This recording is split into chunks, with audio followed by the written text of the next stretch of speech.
Well, here we are once again tonight. There we go. So, guys, weather is bad. We are back doing an alien radio signal hunt tonight. We are searching the hydrogen line. That is the channel on the radio dial there. Those two lines that we're seeing there. Where scientists theorise we are most likely to hear a message from ET, should they be out there, should they be sending those signals. It's where we've heard anomalous radio signals in the past, like the WOW signal, possibly from extraterrestrial civilizations there. So as the night progresses, our dish is going to sweep across the night sky there, passing over various stars and their host planets there, or the planets they're hosting. Hopefully we are going to pick up an intelligent signal from one of them. They are quite rare, but they do happen. Very anomalous signals there. So keep a lookout on the radio dials down here, and we'll see if we get a spike as the Earth rotates there and passes over those stars. Essentially, we want that red line to look like that green line there. Nice, clear signal is what we are after there. DJ is already in. How are you doing there, matey? Silence, good to see you. Thank you for the likes. It is the likes and shares, guys, that helps us reach more and more like-minded people like yourself. Zen is in as well. How is the world treating you guys? How are we doing? We're doing another alien radio signal hunt tonight, and as you can see, there is a slight signal just off from the line of interest for us there. So we'll see if that changes as the night progresses there. Any signals that we do get will only be on a screen there for potentially 30 to 90 seconds. That is how long it'll take with the Earth's rotation for those dishes to sweep on over and off those target stars. There, DJ and Brad, thank you for the likes. Carl is in. How are you doing tonight, Carl? And Brad as well there. And Brad, thank you for the heart. Very kind of you there. Simon too. I've already stamped you, Simon. I've got you. I remembered first thing I did when I come in. And you're lucky because the stamp is running out of ink there. So you are, until I order more ink there, you might be the last passport to get stamped there. Thank you for the heart there. We're all good. We're all good. Busy in the office today. How dare they actually make me show up for work on a Monday. It's ridiculous, isn't it? Ben as well, thank you for the likes there. And Ken there. Remember to look up at the stars and not down at your feet, and try to make sense of what you see and wonder about what makes the universe exist. And hello to all. And I love that, Ken, and it's such a point. We get so caught up, don't we, in our day-to-day lives, all the busy things that's going on around us. We forget our place in the universe. We forget sometimes to ask big questions. Personally, until I moved out to the country, I didn't really look up at all.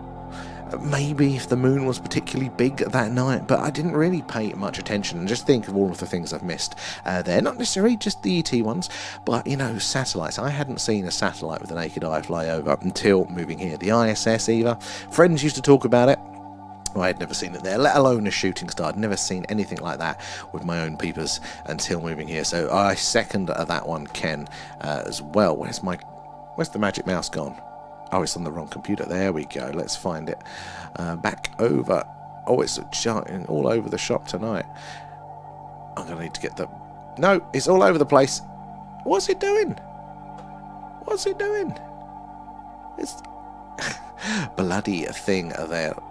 Oh, move it a millimetre, and then it jumps too. Right, let's have a look there. DJ and Simon and Ben, thank you for the gifts there, and for Ben and Simon. Nom nom nom. Thanks, guys. Thank you for feeding Alan there. Let me just scroll back up, or try to scroll. I might have to go get another mouse. This is being, you know, I'm going to turn this computer off of the connection, because that is being a very, very difficult. There, let's have a look. Where were we? In the chats there. I'm glad it's all good for you, Carl there. So just the deep dive. Yeah, that is just the deep dive. So it'll be this Friday night there. Oh, been to emergency dentist currently. Sat at home with half the root canal. Oh god, I blew my mind when I said they do half. How can they do half? Oh, Brad, root canals the worst there. We're definitely feeling that one with you there. Oh, hopefully they'll get it done pretty quickly there.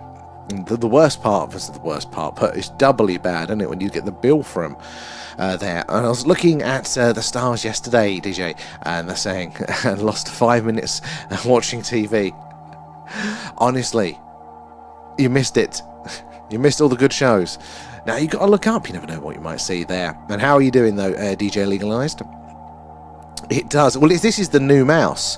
I've got a feeling, because it's a Bluetooth one, I've got a feeling the actual receptor in the computer is playing up. I have ordered a dongle for it, but it's one of those ones, we'll dispatch it within 3 days, over a week, the bastards. There, how you doing, Harko, as well? And DJ, thank you for the gifts. As a lump and bump, I'd feel better if Alan probed you. Don't jinx it, Brad. Don't jinx it. You might get double. It's a root canal, but it's not that canal. It's the other side there. Harko and DJ coming in with the gifts. Thank you there, guys. That's very, very kind. All goes back into the stream.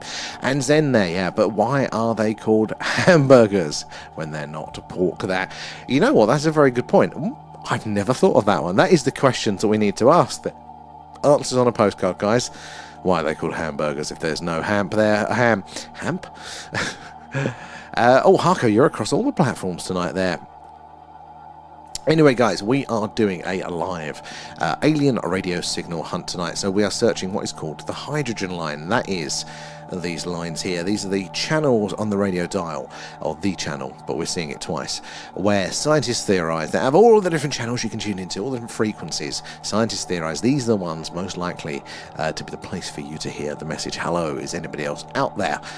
And it is where we've heard those anomalous signals in the past. So ones like the WOW signal, but even more recent ones. In fact, as time goes on, we are detecting more and more very strange signals there. As our equipment as a species gets more sensitive, the more we are hearing there. And Ben, thank you for feeding out. Nom nom nom, thanks, guys. So, will we get lucky tonight there as we pass over those distant stars? Rio's in, A-Up's in, how are you guys doing? We've got a little bit of I think it's going to be the interference signal again over there. But let's see if we get anything on top of that as well. An actual nice clear signal. If you're looking at what we're doing at the bottom, this top bar section here with all the jiggly lines there, that is all of the live signals coming in across all of those different frequencies, those channels. The line of interest for this one is the yellow line there, or the green line here. This is the hydrogen line. Below that, you've got the sky map there. So as the Earth rotates, that little red circly square thing, that is where our dish is pointing, and that is the sort of coverage area of that dish. There's a larger ring, and that is kind of like, if it's a very strong signal, maybe we'd pick some up from there as well. But that'll update as the night moves on. Those stars will move across the night sky, so we can see if anything close by comes in range there. Over here, it's the same as the top, but it's the data is displayed in averages, so you can see trends, like you can see this little ridge over here, and stuff like that. It's blue at the minute, which means it's actually quite low. Gets higher, goes yellow, and then red is when we're interesting. It's clearly some sort of signal there above the background noise. And these two here, this is the actual sound that you're hearing. The audio are there, and that's the red line there, and the green line is what we want it to look like. It will go green if we do get a match, but what you're hearing behind the music is the hydrogen line, and that sound there, like the static on your TV or when you're tuning in between radio stations, that is the sounds of the early universe there, the Big Bang remnants that we're tuning into, which is quite amazing to think there, but it's quite noisy, and these signals are travelling very, very far, so unless they're incredibly high powered, by the time they reach us here, they're going to be quite quiet, and they might get lost in amongst all of that background noise. So we've got some extra kit here to help us with that there. And the title font is covering a map. Oh, it is, isn't it, tonight? It's because I'm slouching tonight. Ta-da! I'm slouching is what it is. Have I lowered the chair? It might be where I changed it for Leanne the other day. It might actually be. Oh, no, I put the camera back up because it was a bit low. There we go. It's a little bit better. Cut the top of my head off. Thank you, up there. And Marcus is in. How are you doing? I can see you there. No skies tonight, no up there, especially after last night's bumper crop.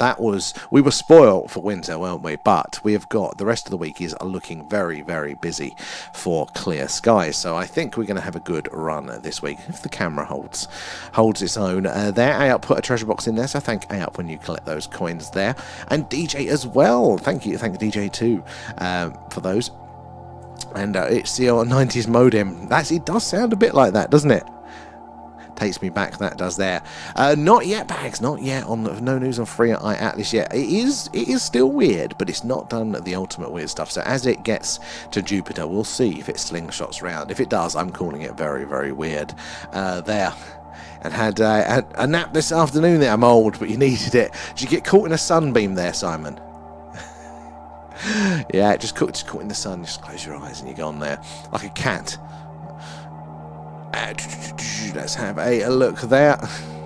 Lining you up. And all good. I'm glad to hear it, Marcus, there. I have a red carpet event on Saturday. Oh, very fancy. What's that for? You gotta tell us. Don't tell me it's Alan's birthday and he's not invited me. I wouldn't put it past Alan there. You got to let us know. Pluto's in there. A big old Arnold Rimmer. Salutations to you there. I haven't got the range on this to do the full salute there.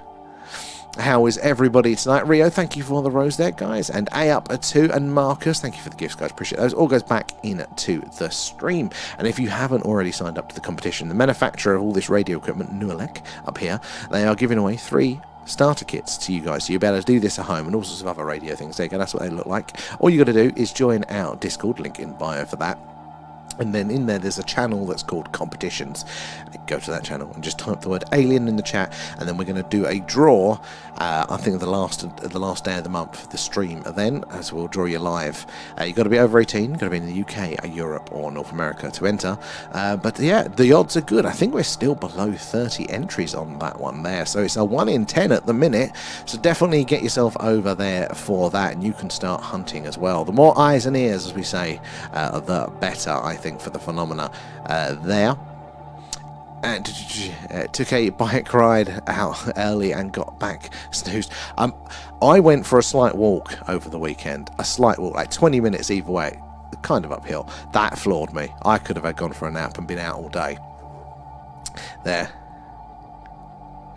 I nearly cancelled it. Yeah, oh, actually, yeah. Actually, that is the right hand, yeah. Almost did a musk. It's all right. My heart goes out to you guys. That's what it is, and it's called Glow Mama Awards. Oh, okay, and it's for influencers. Oh, awesome! There, social media as well as charities and organisations. That sounds very proper red carpet sort of stuff. There, are you nominated for an award or part of a team that is? You've got a secret life there, Marcus. Want to hear about this? And we need the red carpet pictures as well. That's what we need. I'm trying to scroll and it keeps jumping ahead of me there.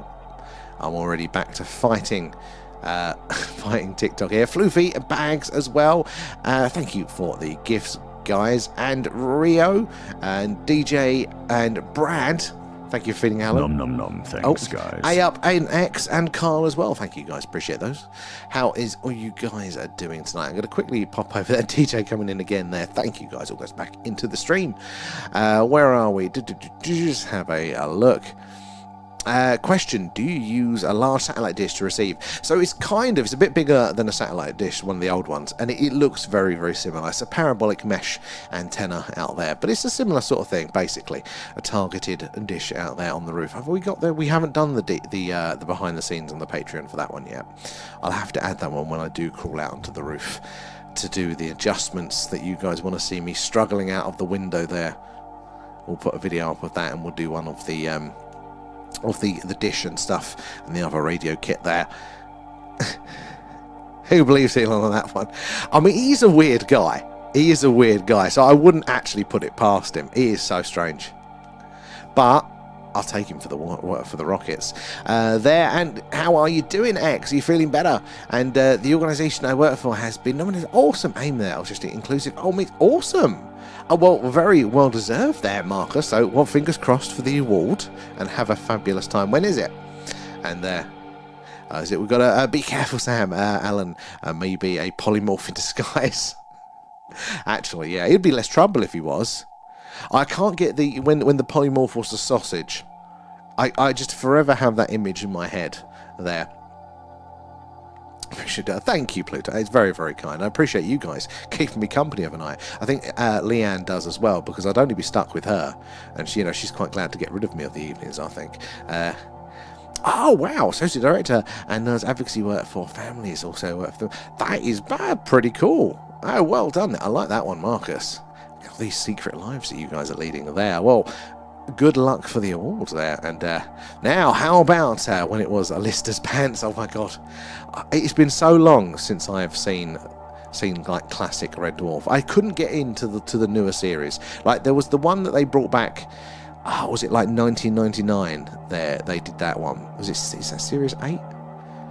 The 10-year anniversary they brought back like for one series. I liked that one because I was younger then, but the newer ones I just couldn't get into. Just chilling there. Where is everyone? They're here. They're getting there slowly. We're getting there slowly. And the only red carpet I have had was after the Royal Rumble. Your four brothers, yeah. That's the old school red carpet there. You'll get used to it. That and champagne.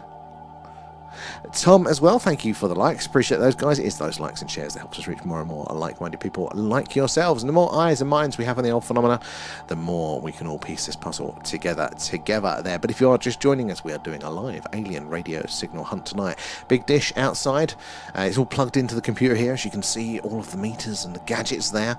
And what's going to happen as the Earth rotates, that dish is going to sweep across the night sky there, passing over various stars and their planets. Hopefully one of them is going to be inhabited by intelligent life, and be sending us a signal, and if so, we're going to detect it down here and here. They're quite rare, but they do happen, and that is what we do. The more we do it, the more our statistical odds increase of a detection. So hang around with us, and it'll only be on screen for a short period if we are lucky, but it is a bit of a lottery. It's a right place, right time sort of thing.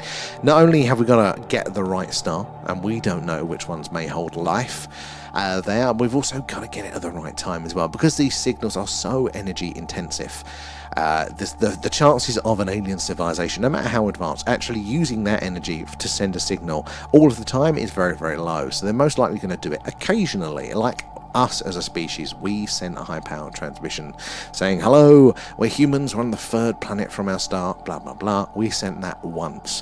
So you've got to be a real right place, right time sort of thing. But we have, as a species, detected a number of anomalous signals, most notably the WOW signal from back in the 1970s. But there have been many, many more. In fact, I was quite surprised at exactly how many strange signals we have detected, and what the reasons are for us not being able to fully push them forward as alien, like 100%. Because, you know, human technology is getting out there, but it isn't that far out there. You've got the Voyager probes, which are the furthest, I believe, that's out there, but there's only one or two of them, and they're not very high-powered transmissions. We know what they sound like. So if you're getting what looks to be an intelligent radio signal, because remember, nature is noisy in radio as well, so you have to, you know, filter out all of the natural stuff, then, you know, human stuff isn't far out there, so it should be easy enough to prove. But no, science needs a second detection from a second dish, which is actually quite reasonable there. And the idea from that is that if we're sitting here on Earth from our dish and we're pointing it up to a star there, and we get a signal, and we think, look, we're pointing at that star, you know, it's going to be sending us that signal. Logical. But there might be something that we're unaware of going in between at that time that we're actually getting the signal from. Maybe it's a satellite passing by, or some sort of probe or something that we've forgotten about that could be passing. So the idea is, if you get the signal, you ring up your friend with a very large radio telescope as well, and you go, right, can you point at Sirius as well? I'm getting a strange signal, and then they point their dish. If they get it, you know, two confirmations from separate locations, and then it is much more interesting. That is the proof that science needs. The issue with that, because I think it's a reasonable burden for us to prove, but the issue with it is that the way that they collect a lot of this data isn't in real time. They normally piggyback SETI data off of other sort of telescope projects where they're monitoring, you know, for months or weeks these other stars. And by the time they get around to processing it or to check if there is any signals, it's years and sometimes decades. So no wonder it's when we do point our other dishes back to see if that signal is still there, no wonder it's not there. And also, it is most likely that we're going to detect one of these signals towards the end of a civilization's life. That is when we think they are going to be most likely to dedicate the amount of resources needed to sending these signals regularly and powerful enough. So it makes sense that if you wait 20 years before you point your dish back at an interesting target, it might not be there. So it's a bit of a conundrum for science. So we're doing it live, we're doing it in real time, we're going to pick up the slack, guys, and we're going to be here for it when we do get that signal. Where are we in the chat there? Did you ever see the Rendlesham expose? I tagged it. I don't remember the tag on that one. If you tagged me in it, I did look at it, but I can't remember it. Was it a recent one? And the only record... No, I've done that one. One of the original US Air Force men spoke out about a Rendlesham Tim Pemberton. Oh, I know the name Pemberton, yeah. Which one? Is he saying something new on that one? Because I heard some bits from all of them before. And the big dish inside there as well there. It's big dish envy. And... where are we there? And you're slowly losing your Essex voice there, and so you're talking like a farmer. It's gonna happen. You know, I'll be talking about cider next. I've only been here a year. It'll take a while. Used to teach the children with Downs and autism too. Wow, that is a skill, isn't it? And do voluntary work with them as a gum coach. Oh, I mean, I'm no good with people generally. I haven't got the skills. I mean, a friend of Leanne's works with SEN sort of kids and stuff, and it's a hard job. It's a valuable job, but it's a very, very hard job by the sounds of it there. And I think about what I have to do. I'm complaining about my boring spreadsheets, you know. How you doing, Paul, as well? Good to see you there. And Tick Bro, thank you for the shares, guys. It is those shares and those likes that helps us reach more and more like-minded people like yourselves there. And Tom there, are you transmitting? So no, we're not transmitting, sadly. So the power requirements to actually get a signal out there quite far is just ridiculous.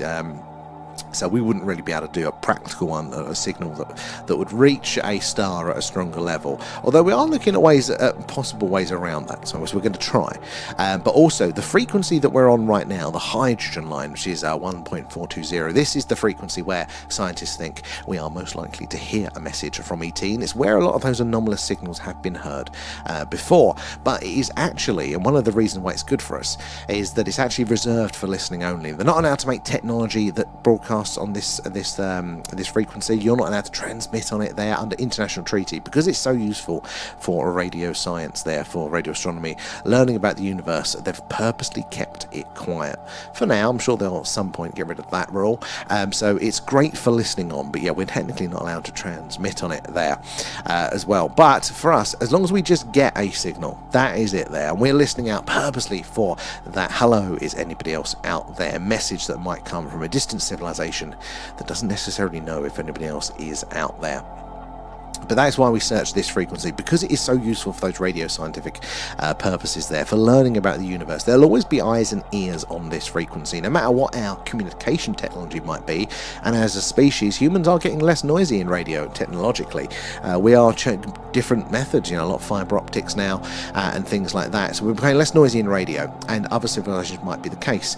But because it's so useful for those scientific purposes, they'll always be monitoring this frequency, and alien scientists would be the same as well.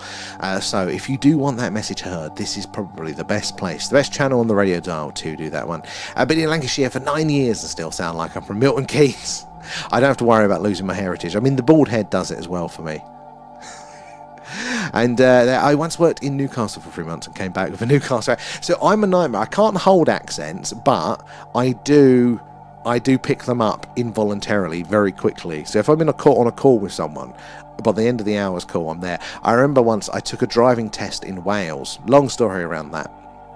But halfway through, I started mimicking the Welsh accent unconsciously. And you know what? I didn't pass there. B is in. How are you doing, B? How is everything going for you there? I've missed loads of gifts, so let me just kind of scroll up there as well. DJ coming in with more gifts there. Bags and Marcus, Simon, B, Adam as well. B again there, Adam again. Thank you guys, appreciate those. All goes back into the stream. Sorry I missed you there. Let's have a quick scroll up to see where I was in the messages. I like to read them all, and if you're new here, guys, do say hello. It might take me a second to get around here, but do say hello in the chat and ask away any questions you might have about what we're doing. The UFO, the alien phenomena there, and we can all learn a little bit whilst we're waiting for the action to kick off on screen there. And which isn't good when you're Yorkshire born. No, that's going to start fights in the family there, Agent X. What Yorkshire than Yorkshire puds? I think I'm part Yorkshire pudding there. And everybody thank Marcus when you claim the treasure box he's just put up there as well. Went too hard and got pneumonia. Oh my God, B. Jeez, pneumonia is quite serious as well. I'm glad you're home now. Jesus. Well, yeah. How are you doing? You still resting and taking it easy, I think you're there. And Tom there, can you use a frequency to transmit? That is unique. So, there isn't necessarily a unique frequency, because they're all just out there. A frequency is how many peaks in the radio wave there is in like a defined measurement there. So like if you look at that green one there, that is a radio wave there, and that is a peak there. So, and that is probably like a medium frequency there. Or how many there are within a certain time, so that's only one peak, sorry.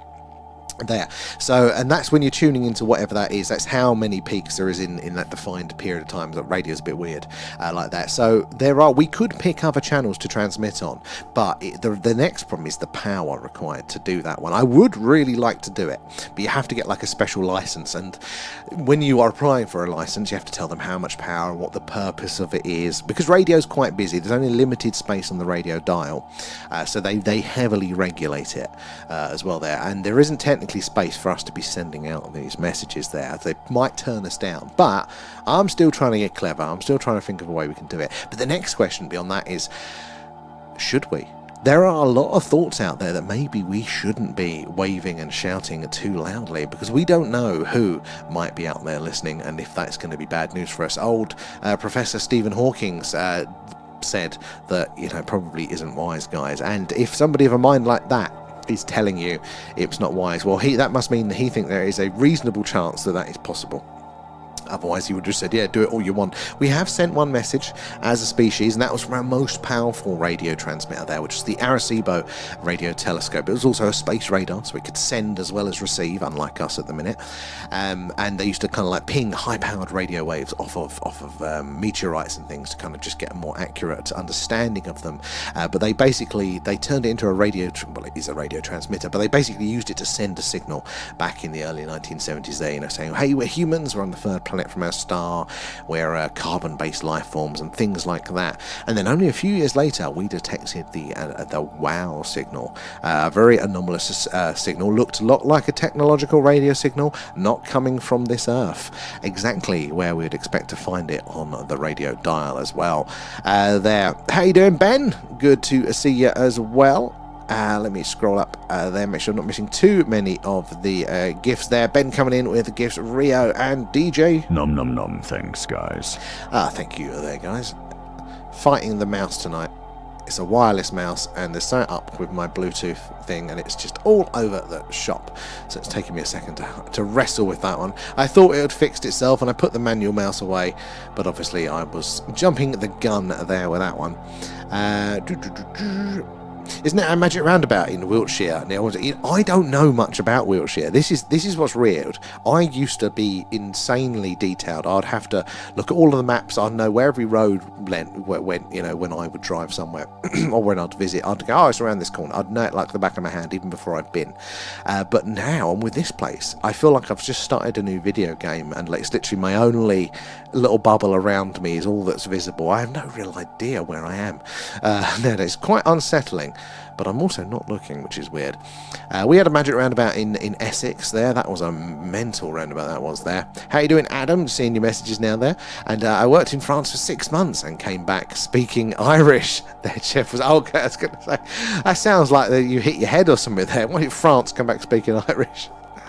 There. Couldn't believe the amount you have up there. It was mental. There's a lot. And where are we? Oh, come on. Scrolling away there. Alberta there, just got out of hospital. Oh my god, B, that is you in a few days as well.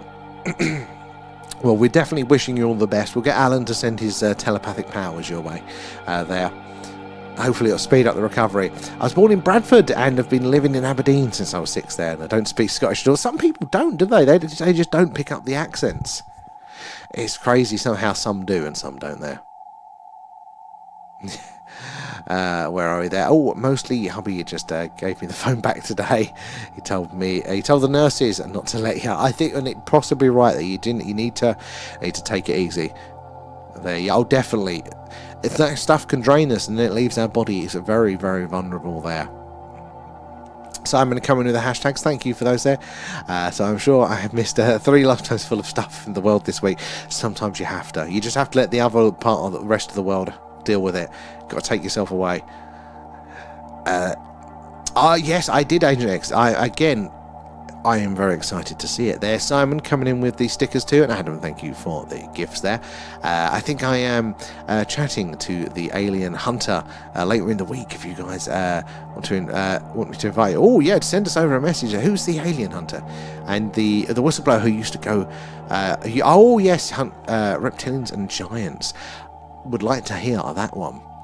And the Magic Roundabout in Hemel Hempstead is awful. We had one. I think it was a big old roundabout, and it was like 5 satellite roundabouts on it. It was absolutely awful experience there. It was just, you drive up to it and be like, get your rosaries out just to do it there. Alfie, did you hear about Canterbury? No, what's happened in Canterbury? And I'll see you tomorrow, B. You're definitely right to come off and rest up. Take it in small chunks. We'll catch you later there. Wishing you the best there. There we go. I think we're up there. Where are we? Over on the tubes.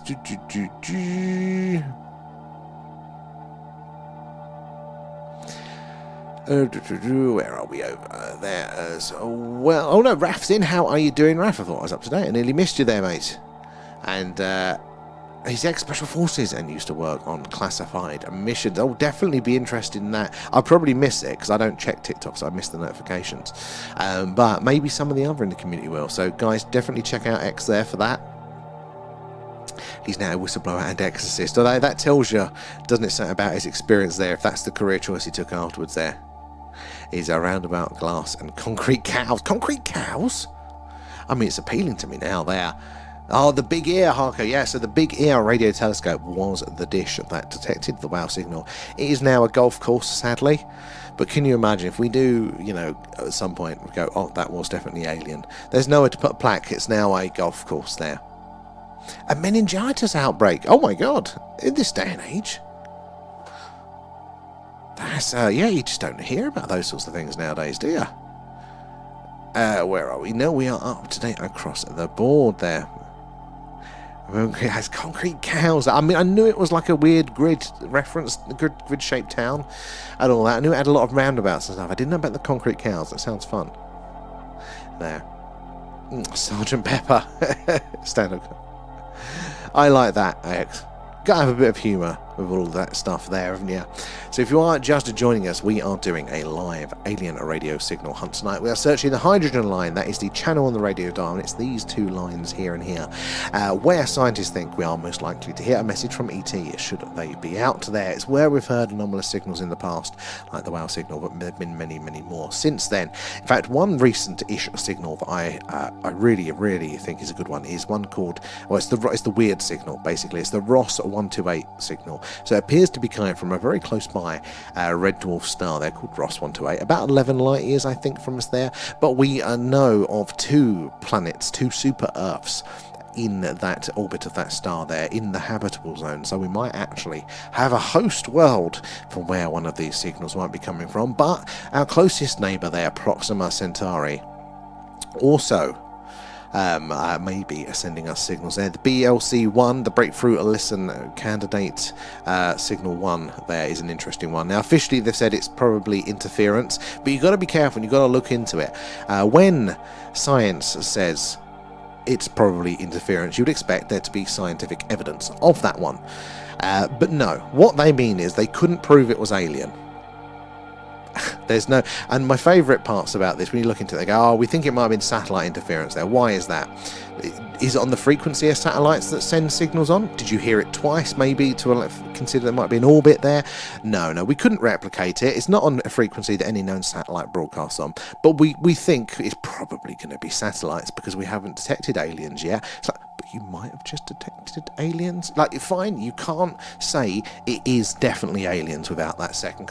That's fine. It's a high barrier, but it makes sense there. But to write everything off without that scientific backing, and when you look into it, there are a hell of a lot of these anomalous signals there. I mean, the SETI at Home project, that came up with one very interesting one. I think it was a multiple signal detection, but again, they were looking back to these signals, to the data, like, a while after those signal detections. So it wasn't the second dish getting it was the same dish, just heard multiple signals from that source.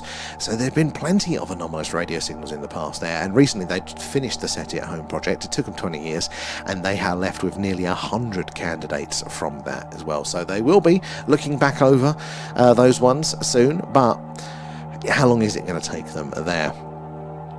Where are we? The poor aliens, imagine trying to knock on the same door, but it's no longer there. It's exactly like that. And where are we? There.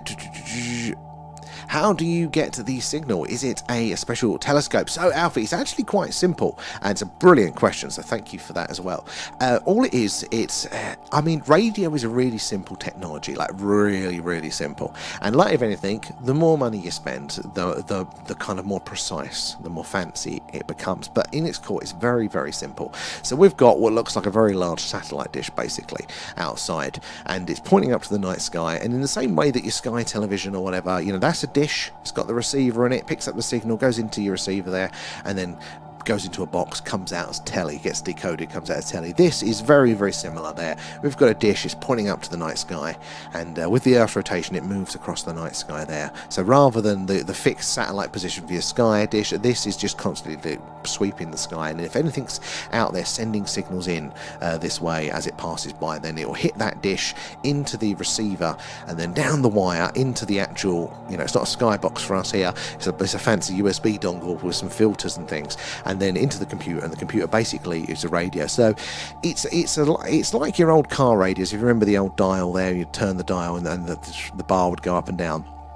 That's basically that bit there, but because it's digital, it's not just restricted to that small chunk. It's, you know, 12 foot long basically, because there's quite a wide range there. And just like that little needle going across, and wherever it was, you'd hear the sounds there. That's exactly what we're doing here, and we're hearing behind the music the sounds on that channel there. So if we do get a signal through, you'll hear it coming through yourself. It'll probably be bleep bloop bloop, weird noises rather than clear voice. Again, it's going to be unlikely that aliens are going to be using the same sort of way that we encode our radio shows for us to then be able to decode it and hear it as music, as speech, or anything like that. So it's more going to be like a pretty technological signal there. It might just be maths, pure maths there. But yeah, it's quite easy. And remember, guys, we are doing a competition with the manufacturer there. So Nuelec, they're the guys that make the dish, make the amplifier, the filters, all of the radio stuff that we're using today. And they're very kindly not only upgraded us so our equipment's a bit more sensitive, and therefore we can hopefully hear quieter and quieter signals, opens it up for us. They're also giving away 3 starter sets to you guys there, and it'll come up in a second. It'll show you what they look like. They're very simple. There you go. So that's like your USB stick, and then you plug the aerial antenna into it, and then you're kind of good to go.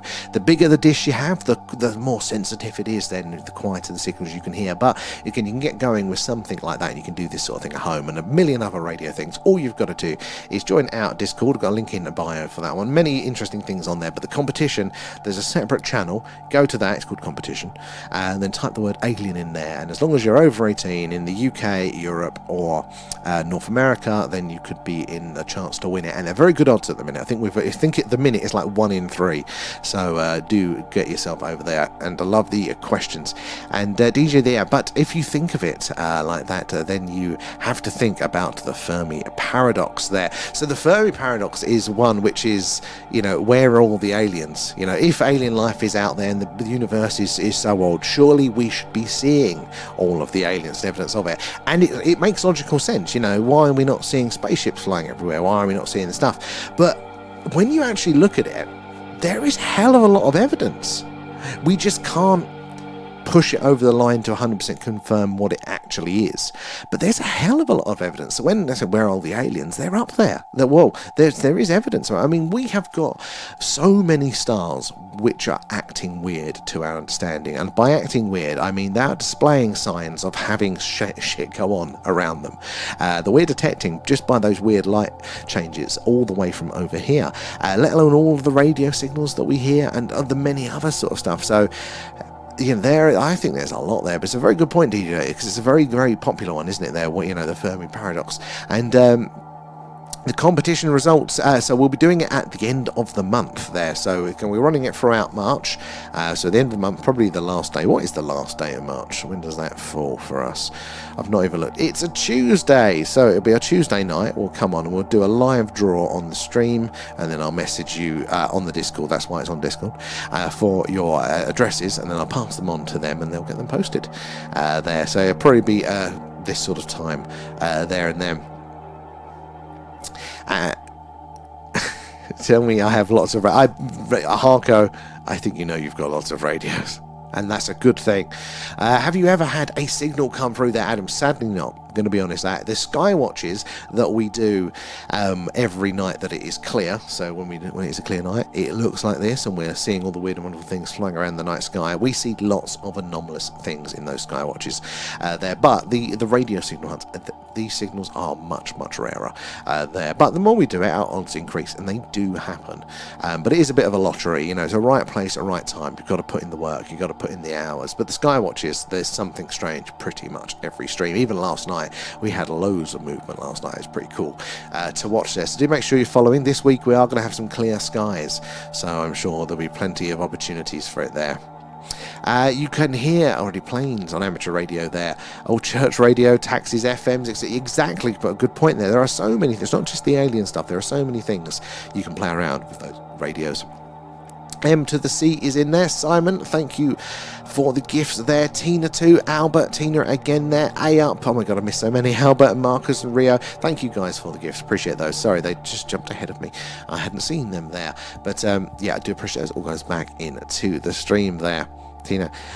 Invisible in the sky. Well, this is another point, isn't it? The phenomena there, like, you know, cloaking is talked about being used there. When we are seeing things, we do see lots of strange things there, but how much of it are we not seeing there? Maybe there's active cloaking.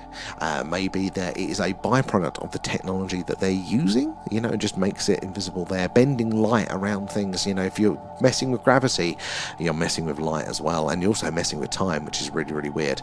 But they do say that the phenomena is very present in the infrared light spectrum. So if you're humans, we see all the colours in the visible section, which is the middle of the light spectrum, so a long meter there. But at the low end, you've got the infrared, and the high end, you've got ultraviolet, which we don't perceive. But we can make cameras that can see in those light spectrums, as some animals do as well there. But the phenomenon is meant to be very active in the infrared, so we are upgrading our kit to be able to look in the infrared. We think it's going to be a very interesting to do that one there. And life is possible on Proxima Centauri there. We're travelling there, it takes more than 4 years, which light speed, Harko, that it would take 4 years, wouldn't it? So you're quite right. Proxima Centauri is our closest stellar neighbour there. The nearest star is the Centauri system. Is that a trinary or a binary system in that there? Because there's a few stars around it, but Proxima, I think, is Proxima the small red dwarf one? But we know of planets in orbit around our closest neighbour. There are a few of them, and I think we actually detected a moon as well recently around it. So we are starting to kind of flesh out what these worlds look like very far away. We can't get a good image, we can't see the surface, we're not there yet. In fact, most of these sort of detections are that we're detecting the absence of light. So when that planet goes in front of its star, we notice the brightness dip regularly. So it's not very clear yet, but sometimes we can detect the gases that are in the atmosphere of those distant planets and tell what they're made of. And there is one called K2-18b. They're a Cambridge team do think that they have got multiple detections of biological life. They're gases that here on Earth we only know can be made by life, and they can detect them in the distant, this very distant planet's atmosphere, which is pretty amazing. We may already have confirmation of life on a very distant planet there. Now, it's not a techno-signature, it's what's called a biosignature, so it's just life there, not necessarily technology. In fact, they think in their very early analysis there that it's probably algae, a big algae planet there. And Agent X, thank you for coming in with the gifts. Where are we? That's a good question.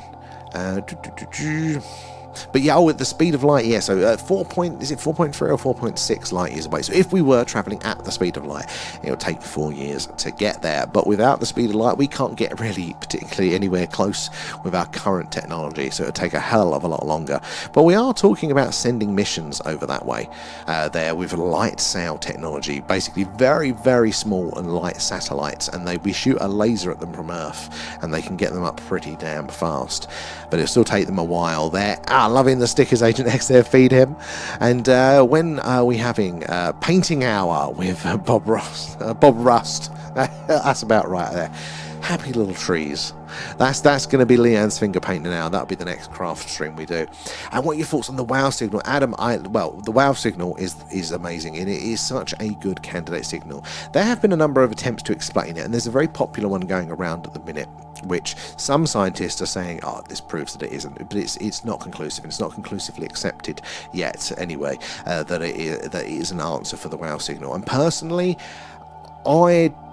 I think that the scientists are tripping themselves up trying to explain it away. It's like the ultimate pool trick shot is their description of how it could possibly happen. It's something like if a very rare sort of supernova happened that then was bounced off of something else and then conveniently was shot through a hydrogen cloud, and we were in just perfectly the right place, then in theory we could get that sort of signal sent towards us. And that is an organic origin for the signal there. And okay, maybe that is possible, but if you're pulling that level trick shot, doesn't it become easier at some point to say aliens? Because life elsewhere is quite plausible. And we find a lot of science as well, especially if they're not in the other areas. Science is very specific, so the guys that are looking at, how the gases work are not going to be necessarily up on all the other stuff that might play into this. And an interesting one is that the Viking missions on Mars there, back in the 70s, I think it was there, they had multiple detections of microbial life being active on Mars's surface at the time there. So that could have been the first detection of life on Mars. But they backed it. NASA went, oh, maybe the tests are wrong, and essentially. And the main reason for that is that their other experiments on that craft basically couldn't detect biological material in the soil. So they thought their understanding of life was you need biological material from that. Without it, there's no way. So the other test must be faulty. Well, it turns out actually, no, it's the other test that was faulty. There is plenty of biological material on Mars. But a lot of the scientists still go, but no, that other test was wrong. And they've not updated it. That the fact that the other actually now makes it look it was very, very plausible, but nobody else has caught up. So, and I think a lot of the scientific community is still like, well, aliens don't exist, but actually the people that study those fields think, well, biological life is probably going to be common. That is actually the scientific opinion for the ones that are in the field. They do think now we know that there are planets around other stars, because that's where the main skepticism came from, that we didn't know, we didn't have confirmation that other stars had planets around them. And in the 90s we got the technology to ever so just start detecting them, and now we're getting quite a few. So we do think there are planets around other stars now, and therefore it's probably highly likely that life is out there. They won't say intelligent, they won't say complex or civilizations yet, but with that being the case, then it does make it more likely that there probably is advanced civilization there, and then it becomes the easier option there. It's Occam's razor, isn't it, there? The simplest solution. Carl coming in with the stickers. What's your take on Einstein, a Rosenbridge there? So a wormhole, essentially, there. So I saw an interesting thing on wormholes the other day, actually, which was, have we got them wrong? And what was it? I'm going to totally bastardize it. But we've envisioned them as the whole. The example you see on the films is this is the universe, and you can only travel this fast across it. How do you kind of go faster than that without breaking the light speed barrier there? Well, you bend space and time and you poke a hole through it, and then you're there instantly. You don't have to worry about going too fast. And in theory, in maths, this is possible. But a new paper came out that was saying basically, I think we might have got it wrong. They might actually be more like time mirrors or something. I thought, well, that's very interesting. But there's only one paper. Again, they're mathematically plausible. I think it's the energy required. Where do we get the energy to make it? So it's going to be theoretical until we have enough energy to test them there. And the other question is, are they going to be stable? Would they ever be stable enough to send matter through? I mean, I'm not educated enough to have this. So I'll go, yeah, probably. Space is weird, probably. But it's a very, very good one. I like that, DJ. Good question. And Lee Scott, how are you doing there? Tina, thank you for the roses there as well. And have you got room in your garden for an army tank with IR? Simon, in a past life, I used to own some. A long, long time ago in a galaxy far, far away. I had a lot of military vehicles for an old business I had. And you used to buy them cheap. They used to sell off all of their armour and all their kit for like the price of a rusty car. It was crazy what you could buy from military auctions. And I wish I'd held on to it, because when we had the war in the Ukraine, they started buying them all up again. Could have made a sweet mint on them. Yeah, can't beat them now. They're all so bloody expensive. I sadly don't have room, but I wouldn't mind one again. I miss a nice bit of armour there, knowing that you could travel to the shops if you needed to, without having to worry about the peasants. We had an armoured car, like an APC once. It was a wheeled one, it wasn't tracked, but it was ex-Hong Kong police, so it was British Army, sent it over to Hong Kong, and it was, you know, to fight the triads there, so they painted it blue, but they added some modifications to it, and one of them, well, there was two that was kind of very specialised. It shows you how kind of rough it was fighting the gangs over there. Not only did they need an armoured car, had bullet holes in the damn thing, or not holes, but like pox marks where it had been shot at. It's quite cool. Yeah, the two modifications that I will always remember from that one versus the normal version was that they electrified the fucking thing. Like, there was a button that you would press and the whole thing would be electrified, and like, I've never seen a tank like that anywhere. That's how rough it was. The other modification is they had straps on the wheel arches on either side, where they would strap the bodies to kind of go, look, don't mess around, because this is your mates. Very head on a spike, isn't it there? So I miss having that. Joseph, how are you doing? Not yet, but we are getting close, Joseph. When old Free Eye gets to Jupiter, we're going to have some interesting answers, I think, there. And Veto, how are you doing? Good to see you. There, you missed a skywatch last night. We had a really clear sky for most of it there. And Proxima Centauri is a red dwarf star with a mass at about 12.5% of the sun's mass there. So that is a lot less, isn't it? There. And red dwarfs they're more stable. They're normally a lot smaller, hence the dwarf part, than our star, our sun, but they're normally much more like longer lived and more stable. Although they do, in their early period, they do think they go through like a high volatility period of flaring, which they do think that, because red dwarfs are, well, I think the most common star in the galaxy at the very least, maybe the universe. They think that, so therefore life, if that's the most common, is going to most likely be around that star. But if it is the case that though that flaring is as bad as we think it is, it might be so bad that it just strips all of the planets of their atmospheres, and therefore life might not be able to develop around them there. But our star isn't actually that big. It's quite small in the scheme of stars, which is always weird to think. If you ever watch one of those videos where it goes kind of like Earth, the sun, and then all of the other suns, they go... our sun is like a pinprick compared to the biggest ones that we have witnessed there. A whistleblower told me we don't go to the moon, as we occupy the dark side of a secret base there. I mean, I've heard some weird things, and that isn't definitely the weirdest. There are versions, I'm not fully there, but I'm not far from it, I don't think. That, and Ben, thank you for the gift, appreciate that. Which would explain why we keep seeing UFO take off from it on high-res scopes there. There have been some very interesting observations on, off and around the moon, and on a clear night when the moon is up, that's what we do. We look at the moon. That's what it looks like through our camera.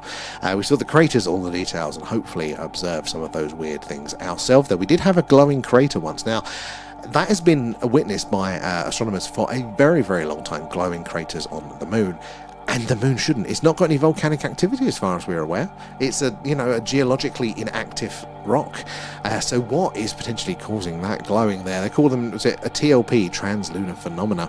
And then, Ben, why is life on Mars is the most common one to be looked at? Is that because it's like, basically, Ben, yeah. It's close, it's easy. So Venus is also quite close, but it's a hellhole. The pressures on there are like crushing, like more higher pressure on the surface of Venus than it is at the bottom of our oceans there, and also the acidity and the temperature is like a proper hellscape there. And Blue Nose, hello, and thank you for the star map, very, very kind, they're very, very generous. How are you doing? Thank you. But yeah, it's a hellhole. So we could send stuff to Venus, and the Russians have sent probes, and they lasted like 30 seconds on the surface before just being, it like rains molten metal there. It's a proper weird place. But yeah, Mars is easy because it's close, but it's also reasonably alright on the surface, so we can, our rovers will survive there. But again, it's a rocky planet, so we do think there's going to be more similarities. Like, if we're starting from our point of what we understand, which is, does life... Well, we know life exists here. So we know it's in this. We know it exists around a star like ours, so therefore other stars like ours have got a higher chance of having life detection. We know it's on planets like ours, so therefore planets like ours, rocky planets, will have a higher look in there. But the more we are looking at, like, the less picky life seems to be. Obviously we need the right weather, or we have a conniption and fall over. But you know, yeah, life in general, it seems to be a lot harder than we expect there. So we are widening that fringe. In fact, the old habitable zone is very, very out of date now. And what happened to a Maverick Monday, Lee? Oh, I forgot it's Monday today. I'm all thrown off. I had to do Maverick Sunday in the end. That was when I cut my hair. Because I ended up having a shower in the evening, like before the stream, to cut my hair because it takes a bit longer, and then I have to take my contact lenses out, so you have to see me with the glasses, but I had to do it Sunday because they wanted me into work today, so I threw you all off. You all thought it was Monday when it was Sunday. And what about CERN opening portal 13 years ago and communicating NDA? So I'm mixed with the CERN stuff. Like, I wouldn't write it off, but there is enough mainstream science around what we can see that they're doing in the Big Hadron Collider and all that sort of stuff like that. There's like legitimate uses for that and how that works and how it interacts like that, you know. So for me, it would have to be like an adjacent sort of thing, like it's a byproduct of, which there is plenty of room for that to be the case. There are so many things that we don't fully understand. I just don't know how it would work, if that makes sense. So I need someone to go, oh, it's because of this mechanism, and then I think I'd be fully on board with it. But it's definitely possible. I mean, the law of unintended consequences is something that we don't quite ever learn as humans there. We think, oh, I'm going to do this thing, and we hope X is going to happen. But then we do realise we've had several knock-on effects of other things that have been much, much worse. So definitely in principle there. And you can't own a gun in the UK, but you can own a vintage... Yes, oh, you can, yeah. Well, technically, you can't. It's all covered up now. But technically, you can. You just can't then resell it, which is my problem with that. I can't.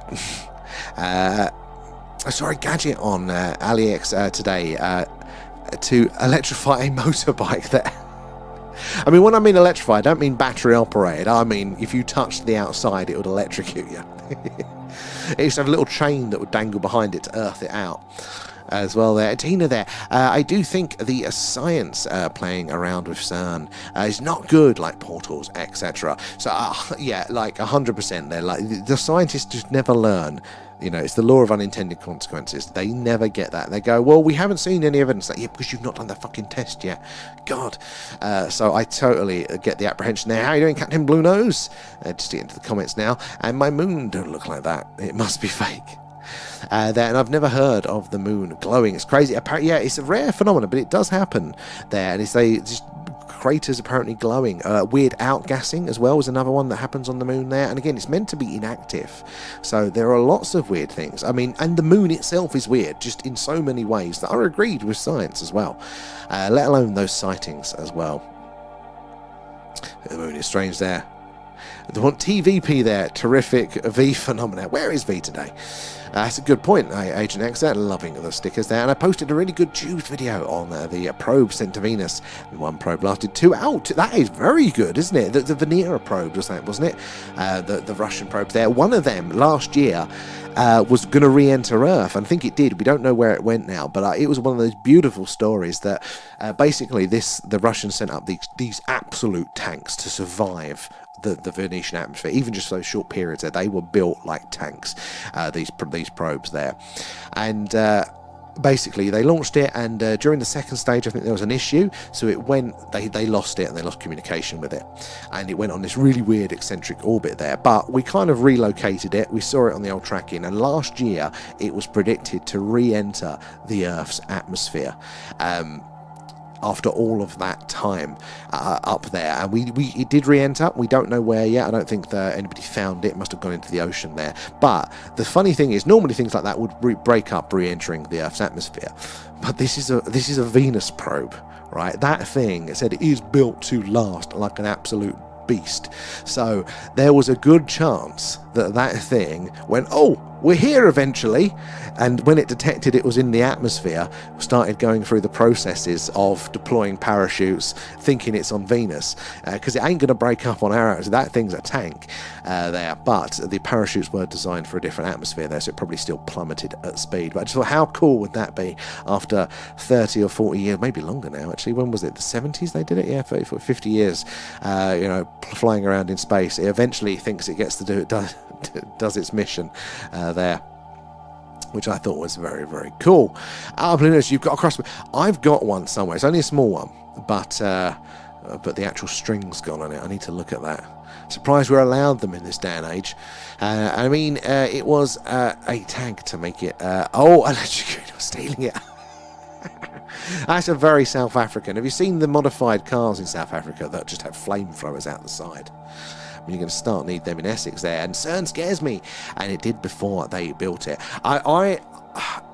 I have so many mixed feelings about CERN, and definitely one of them is the same as what you guys are saying there. But I'm also like, it's a hell of a waste of money, because they're trying to prove string theory essentially with it. I mean, you're getting other science, which is interesting, but I think string theory is a waste of bloody money, and they want to build a bigger one, spend more money, and waste it. So I've got that part of me, but also there's done something that it is actually fantastic there, because one of the things that it's doing, the reason it has is the particle acceleration, it's in that big loop there, and this is where relativity and time comes into play, and I think it's just fascinating, is that a lot of elements and particles, they are so short-lived, like fractions of a second these particles exist.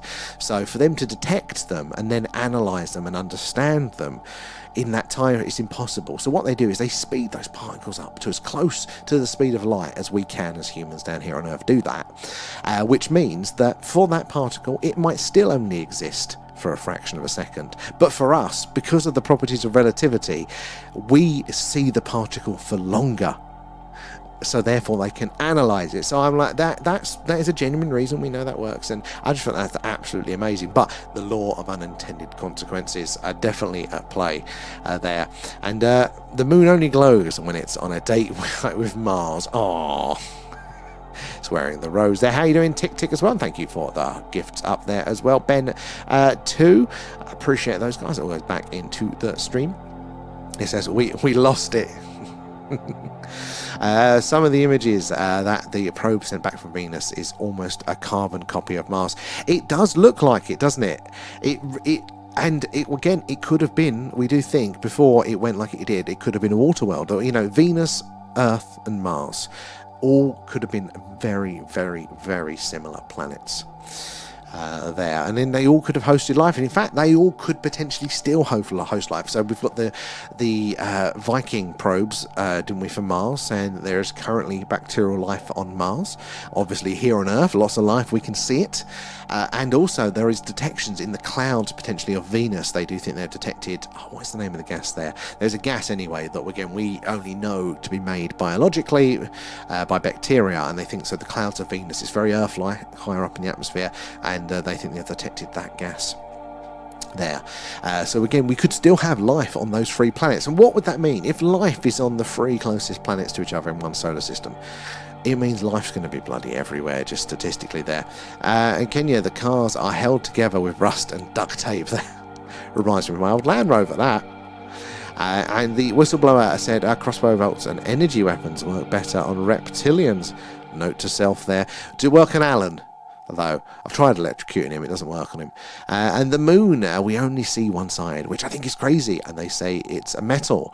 Could well be a bigger ship. So Tina, oh my God, touching on things there. So the moon is tidally locked. So we see the same face all of the time there. And what really, one of the weird things that I think is that, we see the side that faces us, got all those craters on it, right? But it's facing us, and the moon is smaller than the Earth. So the side that's facing us is shielded by the bigger Earth, isn't it there? So you'd think that the more cratered side will be the dark side of the moon, because it's exposed. So we're seeing loads of craters. There must be 10 times as many on the dark side. No, there's less. Get your head around that one. There as well. But yeah, they do say that the moon is weird. It's meant to be made of the same stuff as Earth, but it's only about 23% as dense, and it rings like a bell. There are also those craters here on Earth, and we have a meteor crater there. The bigger the meteor, or whatever it is there, the bigger the crater, not just in diameter, but in depth as well. That makes sense, doesn't it? On the moon, well, the craters, the diameters are bigger, but the depths, they never go past a certain depth. And in fact, they're so shallow that the curvature of the moon, sometimes when you're standing in the crater, you're at the same level as the rim. So something is going weird with the moon. In fact, there's lots of weird things with the moon. Some people say it could be moved here. And again, it would be, if you're trying to terraform a planet, stabilize the environment, the moon would be a brilliant way to do that. And it's weird that we have such a large moon for our size planet. And the fact that the moon is planetoid. Mars, which is still quite similar size to Earth, has got what looks to be like captured asteroids as moons, a couple of those. So it is a very, very odd, the moon, in so many more ways. We haven't even started to list there.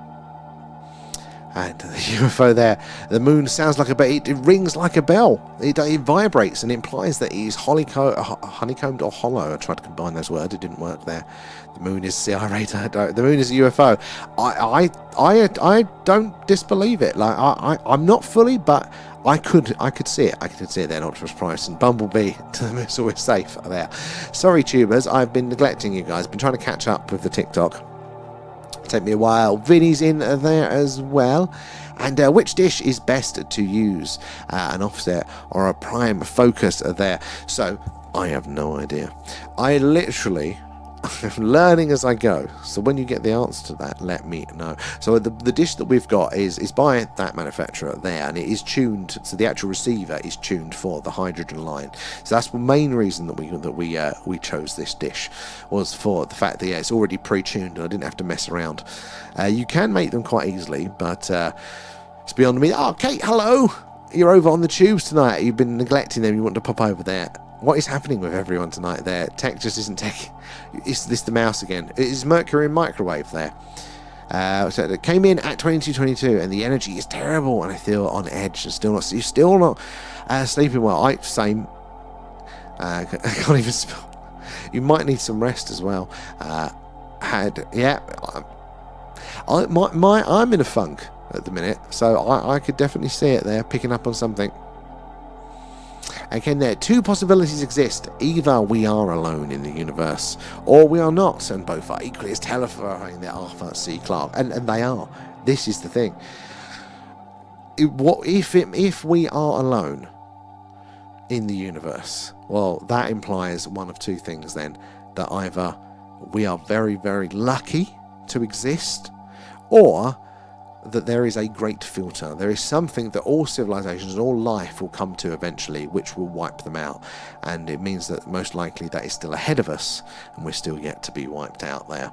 But also, if we're not alone, and we are not the apex, of intelligence that we are used to being here on Earth, what does that mean for us? That is a totally new way of thinking about our place in the world and then the universe there. And maybe the dark side used to face us, but it got a cosmetic bitch slap and spun around. I do wonder if something must have rotated it there. Now, things in space are weird. Like, if they get momentum and motion, they don't tend to lose it unless unless something slows it down. Like, there's no friction. Like, if I roll a ball here on Earth on a flat surface, it'll peter out. That is the friction of the atmosphere, basically slowing it down ever so slowly. But up in space, where it's almost a pure vacuum, there is none of that friction. So, like, if I rolled that ball out in space, it would just keep rolling indefinitely. So, yeah, that motion, that energy that has been put in, would still be in play. So the moon is weird. It does not. They do think that the moon was created, and this is the current theory. The moon is created by an impact with a Mars-sized planet in the Earth's or the proto-Earth's early existence there, and we've named it, or science has named it, Theia, which I think is very beautiful. And they smacked into each other, both turned into molten blobs, and then our Earth reformed with the moon as well. That's the leading theory at the minute. And there are some very weird things that we've detected inside the Earth's mantle and all the core there, you know, all of that liquid lavary mess. It looks like big slabs of solid things, which we go, well, they shouldn't be there. And maybe they're remnants of that old planet. My favourite theory around this is that actually Mercury is the core of that planet that hit us there. So it hit us. All of the lighter material got captured in the mix up there, and we kept it. But the actual planetary core, being a lot heavier and denser, just kind of continued on its journey until it got captured by the sun and got a closer orbit there. Because Mercury is a very odd planet. It's mostly metal. It is like a planetary core. So that is the one that I like there. Oh, the target hasn't been working all day there. Nothing will load. Okay, maybe the banjo. I wouldn't be surprised with the talk there. You want to... waiting to see the entity goes to... Oh, wait, Ernie goes to the moon. The entity. Oh, Herbie. Oh, it wasn't that. Herbie goes to the moon. Oh, God. Herbie there. Oh, good night, Simon. Thank you again for joining us. We'll see you later in the week. And remember, Friday we'll get you that final stamp, and we can get you that passport over to you there. So, yeah, I think we're made to think we are alone. That is another angle on this. It could well be the case, Tina. There, you know, that we are purposely kept in the dark for some reasons like this. You know, maybe, you know, there are higher intelligences that are kind of meddling and controlling us for whatever their purpose is. Maybe it's to keep us small. Maybe we're a lab experiment there, and they just kind of keep us in the dark for those reasons.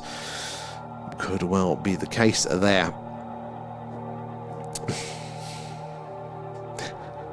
So there, oh my God, I've actually caught up. Well done. Pat me on the back, guys. Come on with the chat. Where are we? Oh, some more stars coming along. I don't think we're going to catch them tonight, but as you can see on the star map down there, look, we've got 4 new stars there. I can't see one of them. Algorab, Kraz, and Minkar. There's one that I can't quite see behind Algorab, the label there. I don't think we'll catch them tonight, but maybe in about a month they'll be in range of our dish at this sort of time, and then we'll see them. We'll see all of their star information pop up there. Again, the closer by the star, the less distance that signal has to travel, and therefore we can in theory hear a quieter signal, a lesser powered one. So our odds go up if there is a closer star in range. But there are still plenty of stars around. There are thousands in that little catchment area there, even if they're not labelled. Spaces like that, the more you look into the dark, the more stars there are. It just keeps on going. Ah, got me. Maybe posting critical comments on silly short dramas. Yeah, maybe, Kate. I've read that you've been shit posting. Kate. You've been trying to keep up with the millennials with all the brain rot there. And DWR, how are you doing? Thank you for the follow. Where are you joining us from tonight? And guys, if you're new here, do say hello. Let us know who you're watching from, and also how do you feel about the UFO, UAP, the alien phenomena there. Would like to hear about that. And also, if you've got any questions, ask away. There's no silly questions here. If you're curious, somebody else in the chat will be curious as well. So yeah, but we're doing a radio signal hunt tonight. We are searching the hydrogen line. That is the channel on the radio dial where scientists think we are most likely to hear a message from ET, should they be out there, should they be sending us a signal. It's where we've heard those weird signals before, like the WOW signal back in the 70s, but many more since then. In fact, even quite recently, we've been getting potential signals from our closest stellar neighbours. Now, how does that make you feel? The idea that our closest neighbour there, Proxima Centauri, could be... that's squeaky. Could be hosting intelligent life that is either at our same level or more advanced than us, because it'd have to be to have radio technology, so they're either at the same level as us or more advanced than us, and they're that close by. How does that make you feel? Is that exciting or is that dangerous there? Hate the brain rot stuff. I know, I'm getting to the age where that stuff isn't hooking my attention. I'm fine. What are kids listening to these days? What are they watching? Insane. Alan did say I should just name the stream 6-7 and get all the kids in. I said we're not doing that. I was having this conversation earlier with my old man. Like, apparently skinny jeans are out of fashion, and I'm at the point that I'm just like, that's my fashion. I am not getting baggy jeans.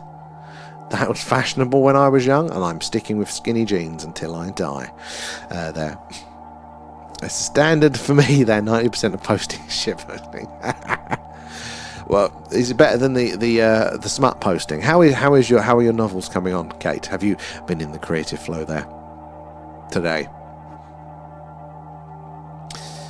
Still getting those interference spikes. Look, we've got to say, where's my cursor? Look, we've got a few little ridges around here. So these are likely to be signals. But because they have been with us the whole time, the length of the stream, that does imply that the source of those signals is here with us physically, like, or very close by. If you imagine that as the Earth rotates, this dish is moving over the night sky, and they're passing over all those different stars. So at those really, really far distances, even something as large as a planet, we're only going to be actually over that planet, wherever it is there, for between 30 and 90 seconds. It's quite fast because of how far away they are there. So if it's if it's 30 to 90 seconds, that tells us that the signal source could be far out there. If it's with us for a little bit longer than that, then that's something a bit closer by there. Maybe it's a satellite, maybe it's a probe there. Or if it's with us for like those ones the whole time, it implies that he's physically in the room with us here. It's a signal source very nearby there. Oh, we haven't touched them today and managed to be distracted. And still managed to be distracted though to miss blood. Oh no, Kate! Oh no, that's not the thing you want to get distracted. You need to get that one done. Oh, I'm in a bit of a rut with some of my projects now. Like, I feel like I've wrung the dopamine out of a few little projects that I've done, and I'm like, come on, I need to finish them. But now they're boring me. Put a show on Netflix last night for the kids, Grim Tales I think it was called, and it was PG, but God, it's not for kids.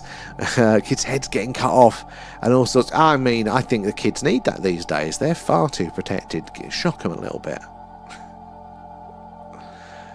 Needs to be they need that. I think the stuff that I watched when I was younger, I mean, but then it probably explains a lot. Didn't we have this discussion the other day with Drop Dead Fred and Bottom and things like that? There you go, that's my attention span there. Yeah, I was fine with it, but the school wasn't when I picked them up. Oh my God, yeah, I forget about that now. Are you allowed to tell teachers off? Because I'd be a bloody nightmare. I've got so much educational resentment built up. I'm tempted to have kids purely to just make teachers' lives hell as the parent, and get some revenge. They would hate me. Those poor 20-something teachers fresh out of university. It may have taken me 30 years, but I'll get my revenge. Oh, it's all right. They've rebooked it for the first thing in the morning, and already to be told off for not hydrating enough again. Oh, well, don't forget this time. We'll get Alan to send you a reminder. That's pretty good going, actually, rebooking that quick there. Get referred to CPF if they do too much stuff now. What has life come to? You got to play them at their own game, Brad. There'll be a way around this. You got to play them at their own game. You just got to start reporting them to Ofsted. They don't like that. Don't let them bully you. They asked my dad, because my dad's got some younger kids, like literally 3 and 4. No, even younger than that now, some of them. So he's got 3 very, very young children. So he's been asked to not pick up the kids from school because he's not very PC.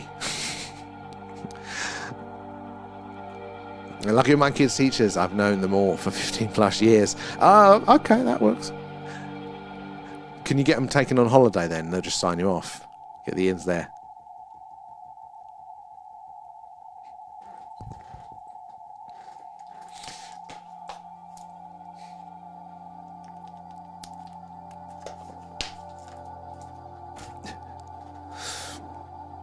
Yeah, I'm looking forward to that battle.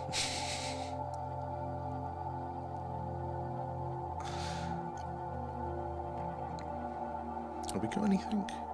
No, we've still got the interference signal, but that's a little bit... Hold on.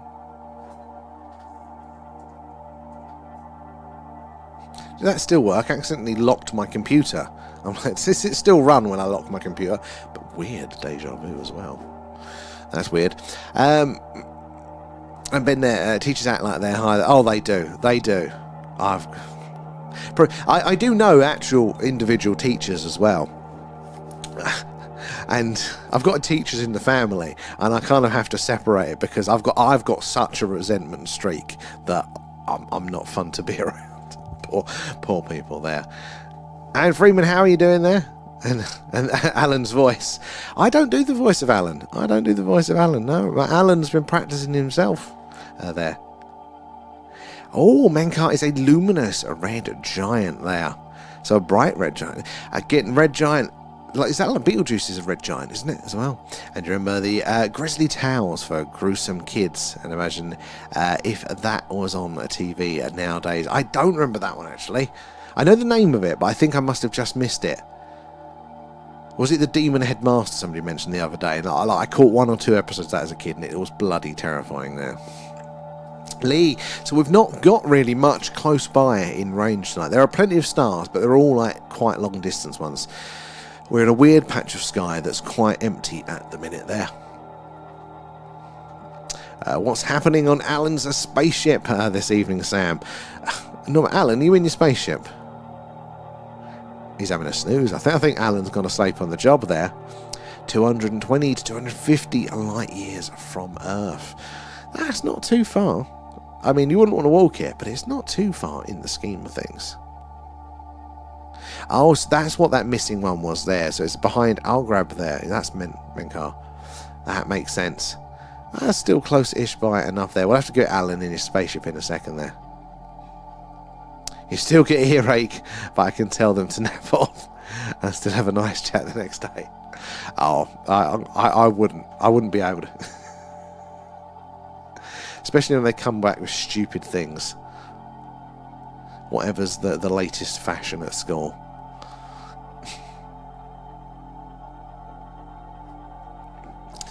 Yeah, it would go sideways. Alan, do you want to go on your ship? Actually, does that work? No, it's not working today. Alan's not working his ship. But you know what should be working, guys? The Starship Alan. Shall we see what you guys are up to? Oh, in the Starship Alan. Where's my big button? No, not that one. Every tab and window other than the actual one I want. There we go. Right. Or Blue Nose, Rob and Alan, you're in the probing room. Oh, V's apparently in there as well still. Simon is still on the holodeck there. I'm gonna mix all of you guys up because you look like you've been in these places for quite some time. Let's randomise you there. Let's put the announcement out on the ship. Change places, musical chairs. Let's watch you all dart around. Can you find yourself on the Starship Alan?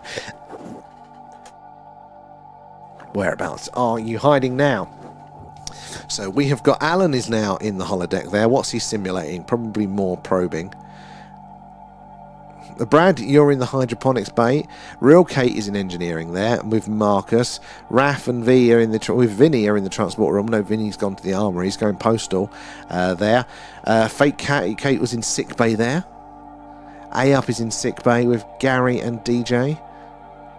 Lee, you're in the conference room with Carlos there. Ben, you're in Alan's ready room. Don't even know what one of them is. Where are we down there? Carl, it looks like you're queuing at the bar, but you're in the cargo bay there with me and Maya. Down there, Harko, you're also... it looks like you're in the Chicago bay there. We've randomised all of the rooms, and Simon's gone back to the holodeck. There, so he's left and come back. He really does like the holodeck there. Oh, Banana's back in the probing room. Blue Nose is now in the armory as well. It's getting serious. Can you spot yourself on the Starship Alan? And if you do want to appear in the Starship Alan, all you got to do is join the Patreon. Even the free tier gets you in there. And you'll also, if you use the month free trial, you'll be able to join us this Friday night at 11 PM for our next deep dive. I need to add the name of that one to our list there. Right, let's switch back from the Starship there. Oh, Nightly!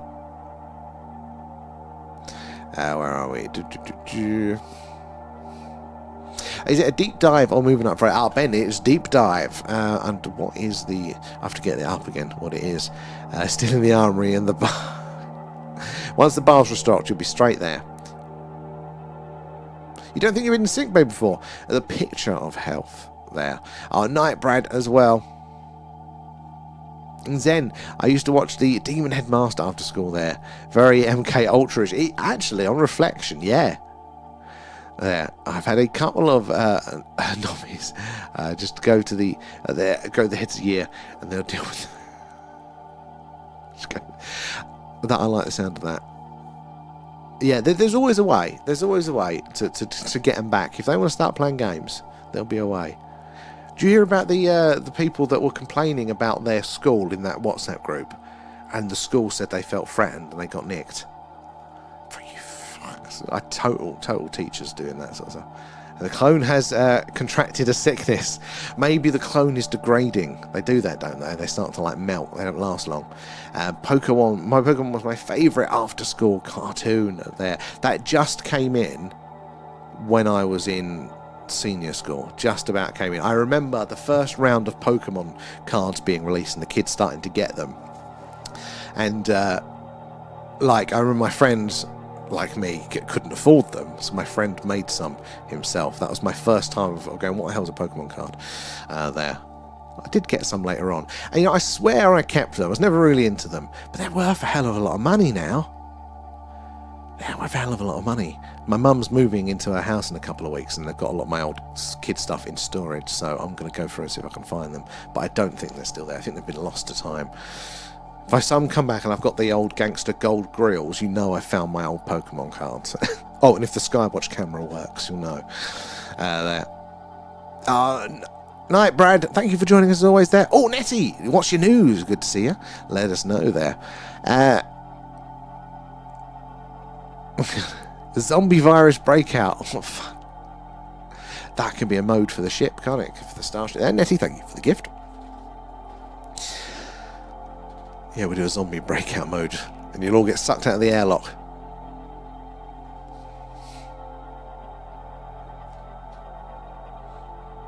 There we go.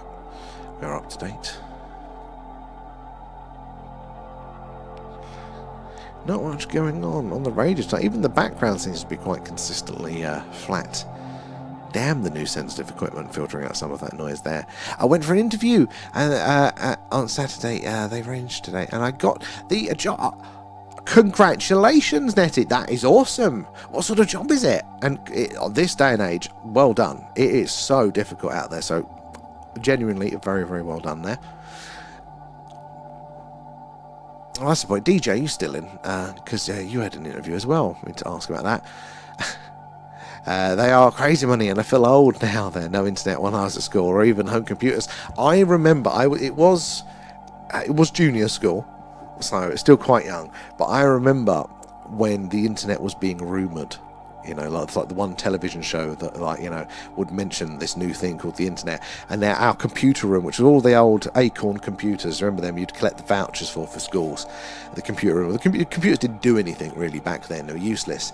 But there was one computer in there that rumour had it was connected to the internet. And I remember asking some older kids, going, have you been on the internet? And they're like, yeah, we've been on the internet. What was it like? I'm like, yeah, it's pretty cool. I was just like, fucking hell. Remembering times before the internet there.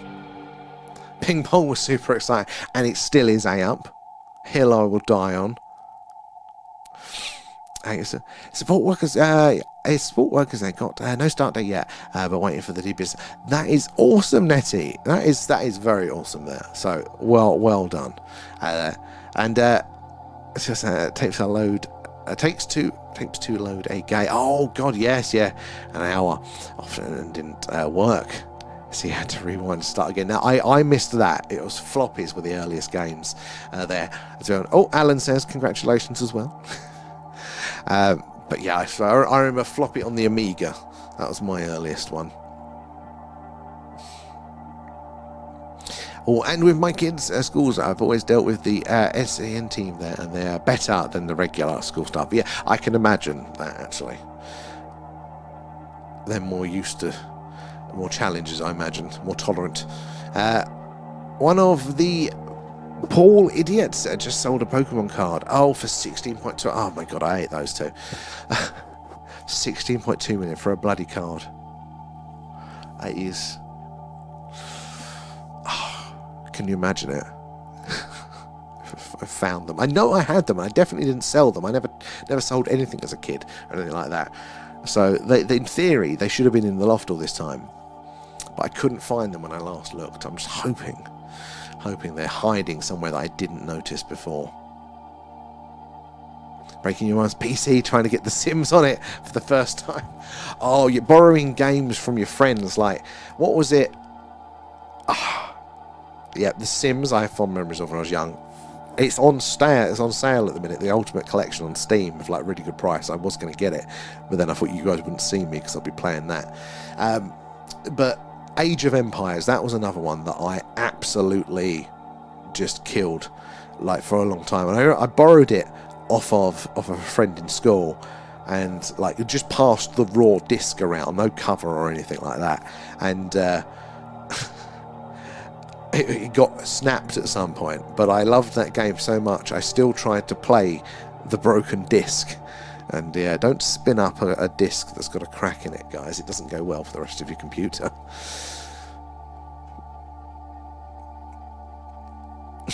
The tape screaming at you there. Is it? Oh, Ben, yours was PS1. So PS1, yeah, was that the first console? Like my first, I wasn't a massive gamer. My neighbours would get like Mega Drives and stuff like that. So I think that was my first experience. Did I have a Mega Drive? I think I might have had a Mega Drive actually. I remember the PS1 though, and that boot up noise is just, it presses deep buttons. Just the sound of that, the start up for a PlayStation 1. And I'm not a big gamer at all. They did like an anniversary, didn't they, edition for the PS5s, which I don't have, but friends did, and they like made them look like the old PS1s, and they put all the old loading menus on them, and I was like, just immediately transported me back there. Box full of floppies. I still have actually a couple of those floppy disks from that Amiga, and I kept them purposely. Like, one day I'll want to replay it. There was a game called Mole Pity Island, and I don't know what it was, but it was like a click-through detective-y game, and you're on some sort of tropical island. You have to go in the house and then click on the drawer to see if, there's a note in the drawer and it says this. I wasn't smart enough to figure it out, and I don't think anybody is. I looked at some people trying to play it on YouTube a while back, and it's just a confusing game. Jules Wise Facebook. I haven't yet, Nettie. I haven't yet. No, I keep meaning to, but she won't let me on it. She keeps promising it. I have to fight her for it. I have to set you on her. It was an answer. I think. Wait, no. What was the Amiga? Was that the old? No. Amstrad was a separate one. It was like Michael Sugar. What was the Amiga? Was Commodore. Was it Amiga Commodore? Hey there. Amstrad CPC. I remember, do you remember Parasol Stars? That was another one. Trolls. Oh, so many weird games from back then. I used to love those.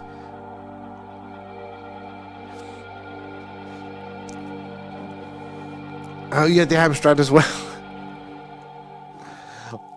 When I was 18, I was always on my PlayStation, and I had about 18 neon-coloured floppy disks with writing files on them. Yeah. Oh, do you remember all of like the inflatable sofas from that era as well? They seem like the height of cool.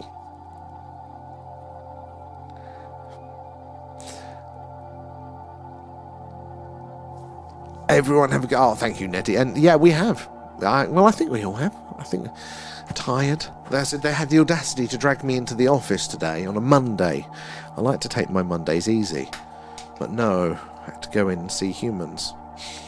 But it's alright.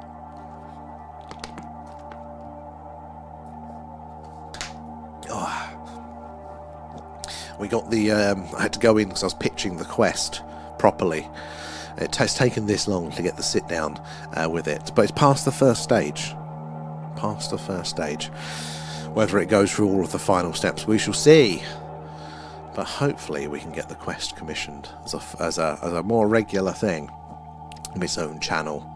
Oh, that's a point, actually. You TikTok people, you know these things. If we were to set up another account, do you know any magic ways of getting to the 1,000 followers so we can go live on it? I'm thinking for the quest, not for this channel. I need to get another TikTok account so we can go live as a separate one on there. And I know there's some clever ways of doing it, but I don't know what they are. An inflatable chair, yeah. A bubble bag. What's the bubble bag? I remember the inflatable chairs, the inflatable sofas and stuff like that. What else was there that was typically of that period? Like what would be in the Argos catalogue on the same page as the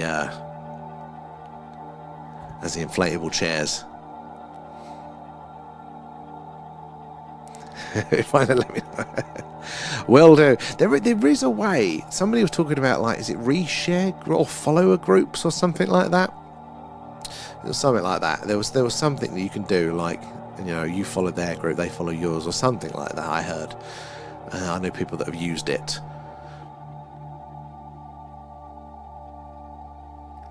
Oh, Nettie. I had chinchillas like that. And they would sing, and their singing was squeaking. So it's like, ooh, ooh, all the time to the others there. Ridley, how are you doing there? Good to see you. Lidos, what's Lidos? It sounds like a very exciting holiday destination. The lovesick puppy. They are hilarious when they're like that. Our little Mal chinchilla, he was the runt, and he was like an albino one as well. So he's always a little funny one, cute as hell. And we had the cages back to back with the females, and he would just sit there staring at them longingly, singing and fluffing his tail to try and get their attention. They didn't care at all. But he loved them. Post them AI stories with a gameplay from Moto. Oh, actually, yeah, not a bad idea. I want it even easier though. I'll have to try that though, Ben. There's a thing at the moment. It's a bit like that. Double right numbers. Oh wow! You have to let us know what it is, because I don't want to have to do it the manual way. I was no good at that. It is actually for holidays. It's a blow-up mattress. People get lost at sea. I think I've heard of stuff like that. Oh, Lida, yes. What am I like today? Yes, I know what you're on about. Yeah, next to that, they were, yeah. Do you remember the inflatable aliens as well, which is very on topic? They were always in the same sort of catalogue as that, and it was like a life size when you're a child, so quite big inflatable aliens there. High pitch one and go straight, yeah. Yeah, you lose all sympathy when it's like that. You're like, it's cutting through you.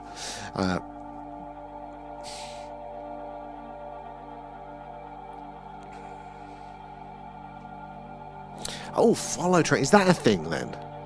That sounds like a sort of thing there, Kate. An inflatable backpack. What? The bubble. An inflatable backpack. I mean, they don't need to be inflated. They're just hollow. I feel like you've been missold there something. Technically, they're all inflatable. They're all full of air. Oh, Dizzy Egg Gauntlet there. Oh, yes. Oh, Dizzy Egg. Oh, my God. I'd forgotten that one exists. Yeah. Monty Mark. Don't know that one there. What's that? Charge the bomb. Jack. Get an ambulate now. Oh, yes. Oh, I do need to. I really want to play Parasol Stars again. That was a weird one. And Trolls as well. I've just got fragments of memories, and I'm like, I just want to relive that whole memory. Remember what was through that door. Supposed to be asked for it, and under 100k like and repost. Yeah, I think. Can somebody do it for me? I'm gonna have to try and do this or something. I've been meaning to set one up for the quest for ages, so I'll have to take these tips on board. Thank you guys there. I'll try. That's the one. The classic child's toy there, Carl. The Derby, the Furbies. Have you? This is gonna destroy your search history if you haven't heard of this already. Have you heard of long Furbies? Have a look. It's not smarty, don't worry, but it's weird, it's unsettling. A long Furby, they're very, very weird. Somebody made a synth organ out of Furbies. You play the keys and one will scream. It's quite weird.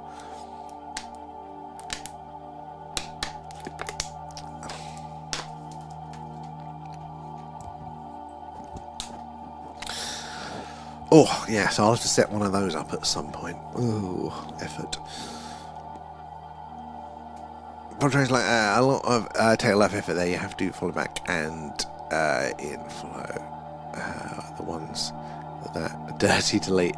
Also, it does okay for original views, but eventually they go to shit. Oh yeah, it's not for the views. Just need to get to 1,000 to have the go live permission again. That's what we need. I don't do normal content. I just only go live, so I need to be able to go live straight away. That was the thing. So I'll have to tackle that one. Is there a place you go to discover those? Oh, the hell is that? Hashtag long Furby. It's going to be your next hyperfocus up there. The long Furby. I remember get gifts in cereal boxes and money in the crisps. I remember the money in the crisps one. Oh, well, obviously I remember the cereal boxes. I didn't realise they'd stopped doing that for kids nowadays, putting the toys in. Like, what the hell? What's the point of cereal? Take the sugar out of it. Take the toys out of it. Who's going to want to eat? Why's that gone quiet? Did I press a button? Is that a... I don't know what that one does. Sorry. But I remember when they first started. I was in infant school when they first started doing the cash in the crisps, and it was a little blue packet in there. And some girl, she was the rich girl typically in our class, she got one, and it's a 20. In the 90s, 20 quid. That was a real price. I'd be chuffed with a 20 in my packet of crisps now. Let alone a kid in the playground for that. Ridiculous. Oh, you can still... It went wrong for me. It just disappeared there. Oh, did it for garden account and woo account I set up there. Hey, if it works there, it starts suppressing. So even if you went live, it'd get a little to no views. Yeah, not too fussed. I just need the live access there. Yes, Mercury. There we go. He's still in the microwave. That makes sense. To the 20th. Oh God, we are buggered. Yeah, I just need the live access, because it's a bit of a chicken and egg. If you do the live stuff, I can only post clips of the live stuff, but I can't get the live clips until I can go live. TikTok's a weird platform.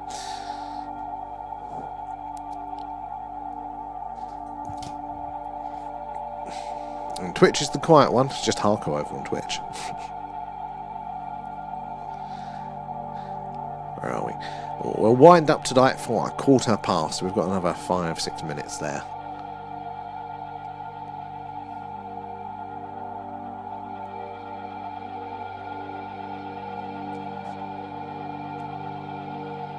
Oh, yawns are catching me off guard. Should we quickly check in on the starship there? Oh, Alan is still with Simon on the holodeck. I wonder what they're simulating. Where is Alp still in sick bay as well? Kate, real Kate is darting all over the shop. You've got hydroponics to the shuttle bay. Are you making a delivery from whatever it is you're growing there? Where's it? Fake Kate? Fake Kate's in the mess hall or back to sick? No, still in the mess hall.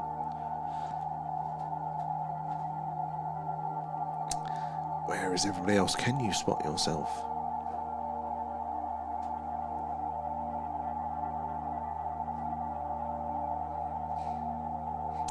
As minimal as possible, Kate. As minimal time. I'll deal with the rest of the stuff afterwards. I'll still say something that will get me in the doghouse on that channel. I just thought if we keep doing the quest on this channel, we might do it a couple more times. But if we keep doing the quest on this channel, it's just going to confuse the hell out of the algorithm and everybody going, aliens? What the hell is this? Why is he dressed as a pharaoh? Who's this fat pharaoh riding a griffin?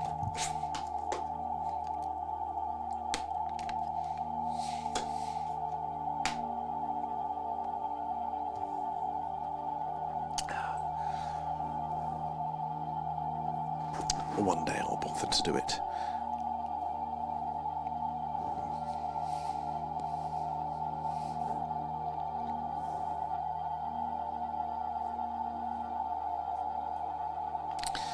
It is quite a clear spike there. Why are we not seeing that down there, though? Seeing that one and that one. We're not seeing this one. That is quite noticeable.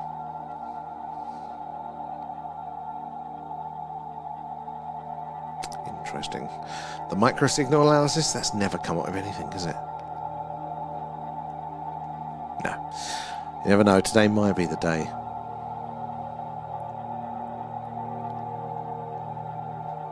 They're meant to, yeah. We're meant to stick to the one time. I mean, I've already offended the algorithm on here anyway. It's more I didn't want to curse the quest with all of the other stuff that I've done wrong here. Using the planet tool on a link tree is good too. Oh, okay. You can set up your postings for the entire month. I didn't know that, actually. I'm getting so bad at posting. We used to post the clips from the show, but when we started, when the skywatchers started to get less active, we had just had less to post, so I just kind of gave up. But I'll start again in the summer. I'll start clipping and uploading them and getting them out there again.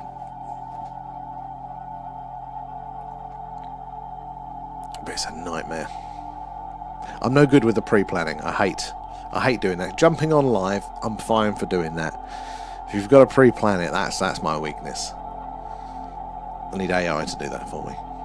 But then you can't trust it. Oh, you got head off Kate there. We'll definitely take it easy. And try it and rest up. We're coming off now ourselves anyway.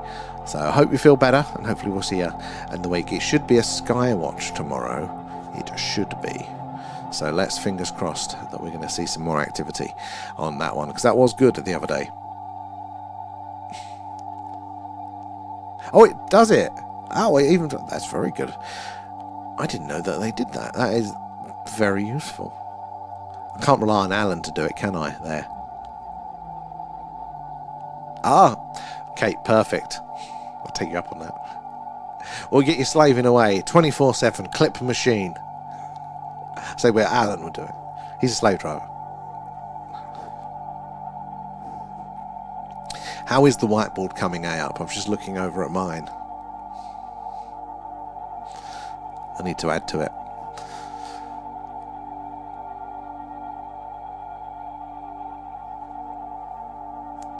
Where are we? Let me close that one.